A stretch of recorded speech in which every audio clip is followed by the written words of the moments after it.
based on the shockingly high number of sexual assaults that take place every single day in the US and around the world, and the rapidly growing popularity of jiu-jitsu as a martial art and self-defense system, we knew this was going to happen. Yeah, we didn't know when, but we knew eventually it was going to happen. And it happened. Basically, every news media outlet announced yesterday that a woman in the UK was essentially assaulted at 2 a.m. by a perpetrator, a man by the name of Mark Willis, 39-year-old Mark Willis, tackled this lady to the ground. And amongst other things, she was able to lock a triangle choke on his neck and render the man unconscious before getting away and getting help.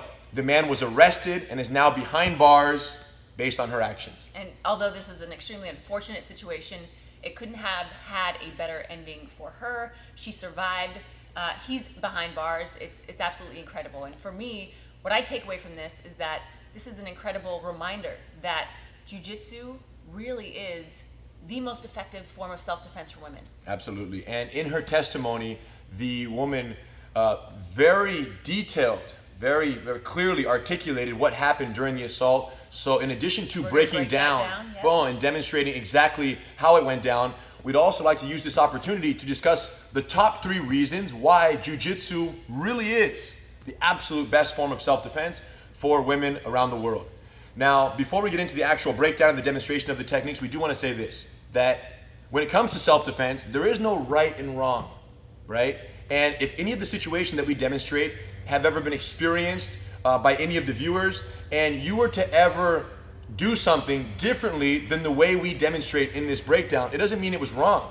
Or what this woman did in her situation. There's no right or wrong. All it means is that we have options on top of options on top of options, and whatever you choose to do in a particular situation that you end up in is the best that you could have done, and if you survive, that's all that matters. Surviving is winning. That's it, okay? So to be clear, there is no right and wrong, there is just surviving, and training, pursuing more training in self-defense is a recommended thing from our perspective, simply because it only gives more options so that if the situation is experienced again, you have more tools in the toolbox, so to speak.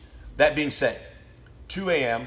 and in August evening or late night in the UK, the survivor in this situation was walking home, unnamed survivor was walking home, and a man ambushes her with punches, standing up, boom, boom, boom. Yeah, they fall over a fence into like a little brick wall, like a little like one of those little brick walls that you are kind of low level. So she trips on that, and they fall kind of in the front yard and end up on the ground. So the attacker in this situation ends up inside her guard. Okay. At first, she makes it very clear that he is punching and hitting, and then he says to her that if you don't resist and you be quiet, I won't hurt you. To which she replies, "Go F yourself." Quote I unquote. commend you. I commend you. Yeah, so at this point, she says that, and he continues to hit her, and at some point during this transition here, he places his hands on her upper body or neck to allow her to create an angle and go for an arm bar from here. And she made this very clear that she was trying to restrict the arm and bend the elbow, in her words, in the direction that it's not supposed to go, hyperextending the person's arm. So as she drives here, he slips out. So she says that he kind of identified what she was doing. He pulls out of the arm lock, and they end up back in the guard situation. Now, at some point, she made it clear that he was basically reaching for her clothing between her legs. So he's grabbing and pulling. So when he reaches in, she sees the opportunity to cross her legs, which in jiu-jitsu is like a death wish to put your hand down, because that makes it easy for the leg to transition over the neck.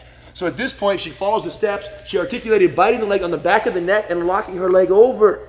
And then she said she grabbed the head and she pulled, and what did he do? Yeah, he punched from this side. But she just closed her eyes and squeezed and squeezed and squeezed until he went to sleep.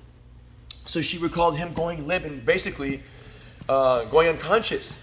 And at that point, she gets on her knees and she scurries away into the house that she's in front of, and was able to get help. She heard the guy get up, scurry off to his car, and she heard the car engine. He runs away. He was later caught. She identified him in a lineup. More importantly, when reaching for her groin area, they found DNA of the guy on her clothes. Yes. So that's how they were able to identify him, and when she picked him out of the lineup, it was a done deal. The guy tried to claim that he wasn't sexually assaulting her, that he was just assaulting her because she took a picture of him and he wasn't happy with that.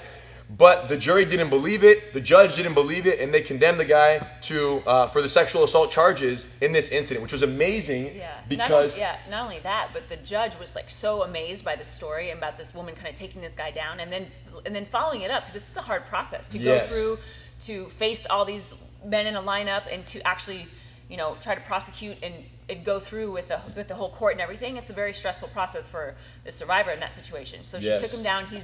He's behind bars, and she was actually awarded 500 pounds. 500 pounds, which in the conversion is a lot of US dollars, you guys. So the judge awarded her a reward for her efforts, because his or her, I'm not sure if it was a male or female judge, but the mindset was, you've done such a service by taking down this criminal and following through with this, and essentially getting him behind bars, because he was previously arrested for an incident where he assaulted a man and dragged his girlfriend towards or into a van. So this guy had a previous record, and it's just absolutely miraculous. We couldn't be happier with the outcome. Of course, sexual assaults have and will continue to take place. And it's just for us a reminder of, wow, 20 years later, since jiu-jitsu has become popular in the UFC and the world is knowing about it, it's now reaching so many people. It's starting to serve what might be its most important purpose. It's starting to serve its most important purpose. Two guys fighting in a cage for a gold belt to put on their wall has value, for them especially.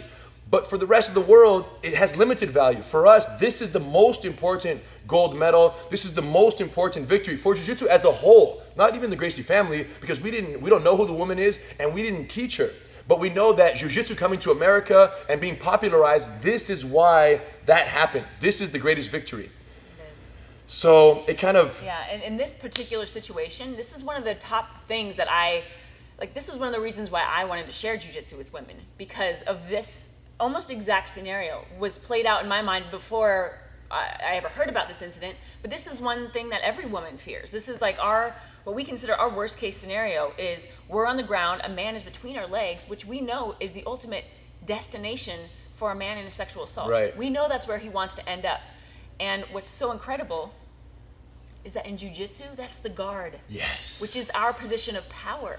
Yes. So the jiu-jitsu position of power is the final destination for the perpetrator. Right, which brings us to the first of our top 3 reasons why jiu-jitsu is the way to go for women in a self-defense situation. Reason number 1, the deceptive power factor. Reason number 2, the violent scalability factor. And reason number 3, the extreme survivability factor. We want to demonstrate all 3 of these so you guys understand what we're talking about. And the first one was perfectly demonstrated by the survivor in this situation we're discussing.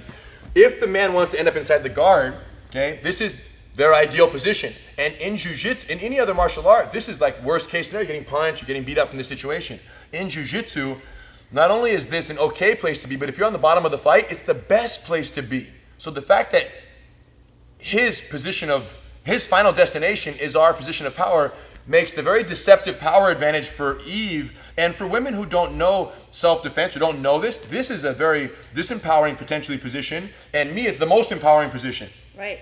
Yeah, this is before you know what to do with a guard, this is worst case scenario. This is nightmare right here. This is a nightmare. So in terms of the opportunities from here, and the general idea is this: if someone is mounted or someone is in a better position, let's just say, this is really bad. And the reason why this is so bad is because I have 1, 2, she has 1, 2 that can barely reach, and more importantly, I have gravity. So let's just call it 3 to 2 is the equation we have right here. But watch how interesting. If you know jiu-jitsu, and only if you know jiu-jitsu, watch this.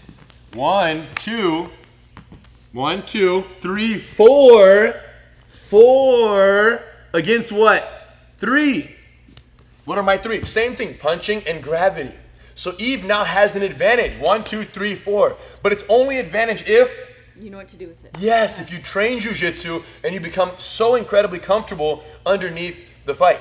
And this idea of being comfortable in the bottom of the fight is something that our grandfather, Grandmaster Eliu, brought into jiu-jitsu and really emphasized because he didn't have a choice. Right. He was comparable to his opponents. He was like the average woman against the average man who wants to assault them. Physically so inferior that they would dominate the position. But he said, hey, the fact that you take me down is just the beginning. You have to defeat me for me to be defeated. And if you don't defeat me, I'm going to defeat you from underneath. So generally speaking, from the guard, you have punch protection. She can manage distance. I can't even reach Eve from here. And then if I do reach in for her throat and start to extend my arms like the survivor did in this situation, I'm giving her a gift. If she just knows how to create an angle and bring the legs over, she can break the arm. If he pulls out, she can lock her legs around my neck, redirect, use her leg to choke someone up here.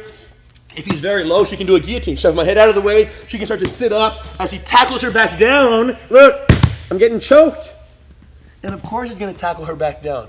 This is all, not to mention the opportunities for Eve to get out and get back to her feet. Right. Boom, boom, sit up, kick again, get away. All because her legs are in the equation, right? Which, it's so amazing. 4-3, you guys. How does that sound to you? 4-3 versus 3-2. Or versus 3-0 if you don't have any jiu-jitsu, you're just flailing with your arms in the bottom. Right. So the deceptive power factor basically takes into consideration that if you know jiu-jitsu, his destination is his death wish. Yeah. Whereas most forms of self-defense, they focus on what? Not this worst case scenario, right? They focus on how to Right. that initial contact of what to do so that, hopefully we render them unconscious from standing up. Right. Yeah. So Now, me personally, I don't think that's as realistic. Now, it would be ideal, it'd be great, and it's not to say that we don't fight back as soon as there's an altercation, whether we're standing or on the ground. I don't want to wait till I'm on the ground. This is Right. worst case scenario again. But knowing that if worst case scenario happens, that I have an option and a very, very good one, that is extremely empowering for me. Right, which brings us to number 2, the violent scalability factor. For those who don't know, 78% of sexual assaults are perpetrated by people that are known to the target, meaning non-stranger, someone you know, family, colleague, coworker, boss, something, right? And the thing is this, most self-defense systems take great pride, we can stand up, in the fact that they teach techniques that are extremely violent. So for example, if someone grabs Eve by the wrist, let's just say, they might say palm strike, break his nose, groin strike, kick him in the groin, and then poke both eyes out and thumb his eyes once you break, and then he'll let go of your wrist. Right. And Which again is certain situations that, if you do that and it works, that's great, right? Right. But what we're talking about are, because like Henner said, there's 78% of sexual assaults are committed by people we know. If this is our boss who gets a Right. little drunk and decides to grab my wrist and starts to try to pull me somewhere that I don't want to go after a work function, am I gonna think it's possible for me Rip both to eyes out, yeah. rip my boss's eyes out, to palm strike him in the face, to knee him in the groin, when I know I have to see him again? Now, it wouldn't be wrong if I did it. Right. If he has bad intentions, do what you got to do. But I know, from my perspective, and for most women, that doesn't seem like a resource that they can Yes. pull from at that moment. And, right? if it doesn't seem appropriate, let's say you deem it inappropriate to rip your boss's eyes out for grabbing your wrist while drunk at a Christmas party at a holiday party for your company. Let's just say you decide that. That means that you're not going to do anything. You Right. see? If your only option is extreme violence, then you won't do anything. Now, jiu-jitsu, the beauty of it is the violent scalability factor. So if it's a situation where it's a known perpetrator and Eve does not want to be too violent, but she I would can- like to neutralize yeah, it. she can simply just, boom, and neutralize it. And this is true for any position, from every single position. Let's say the guy wants to kind of hug her and come close. She can just make a frame, and right now, this frame only hurts my neck as much as I'm willing to try to pull, and then I let go, and then, it's all good. Yeah. Please leave me alone. You see? So the point is, she doesn't have to rip his eyes out to accomplish the self-defense objective. She can simply neutralize it. And this is extremely necessary in domestic situations. Absolutely, because what we don't want to do, and what is feared by a lot of people who undergo these kind of situations, is escalating it, right? Right. We ideally do not want to end up in a boxing match with a guy who outweighs us, who's taller than us, who's bigger than us. We don't want to be back and forth. So for me, I like the idea that I can neutralize something and just break free, as opposed to, you have to always cause harm and cause damage. Now, again, some situations causing damage is the right answer, because Yes. whatever it takes for him to be spooked and just to run off, then great. Right, and we teach the full range, you guys. That's the great beauty. thing. The triangle choke that the lady in the UK used on Mark Willis could have That's been the used e- to kill him. She Right. could have kept That's it. the other end of the spectrum. If she right? would have held for another 30 seconds to a minute on the triangle choke after he passed out, he would have died.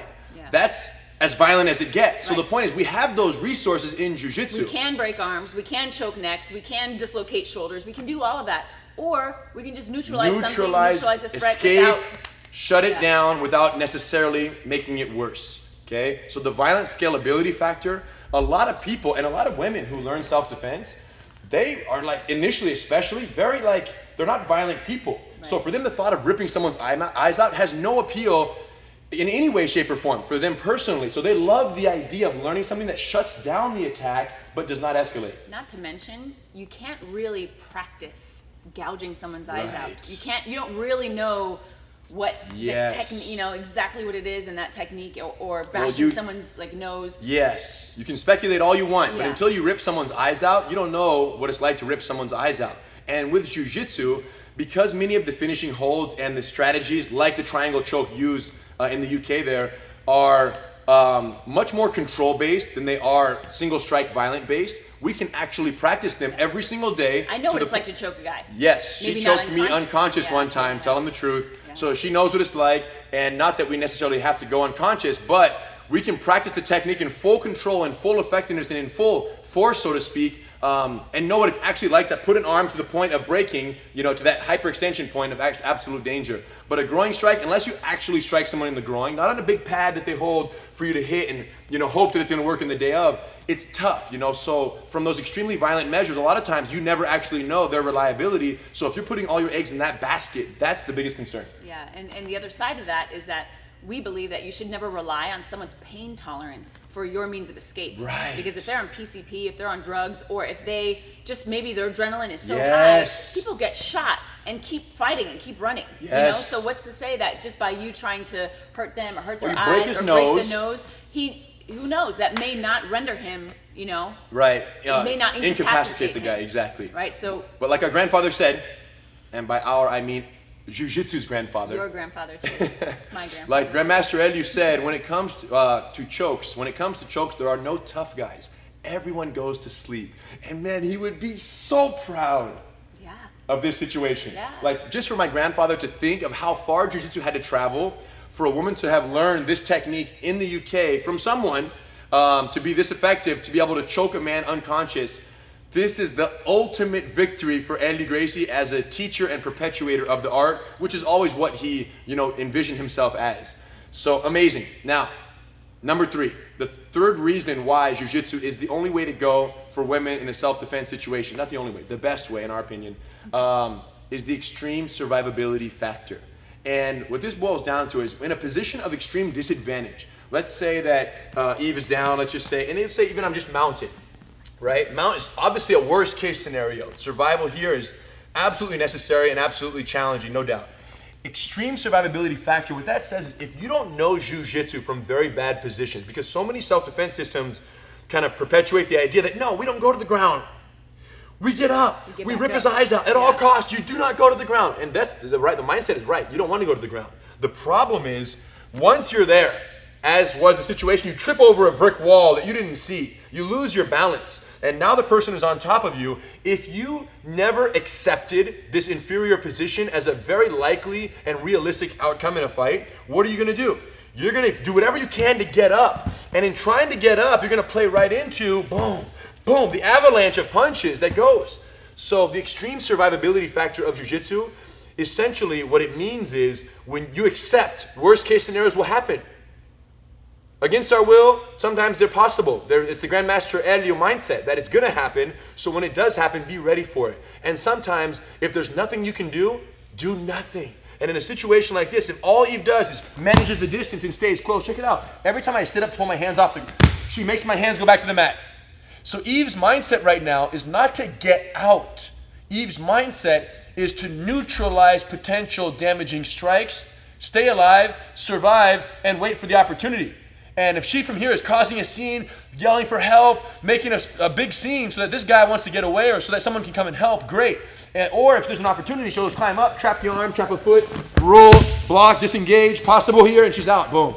So the point is, jiu-jitsu is the only martial art that truly accepts inferior positions, worst case scenarios as absolutely realistic, likely contingencies in a fight against someone much larger, much stronger. Every other martial art, it's almost like they shouldn't be called self-defense. They should be called self-offense because they're so driven towards, no, we do this, we do that, we strike, we hit so hard, we hit first, we hit fast, we hit hard.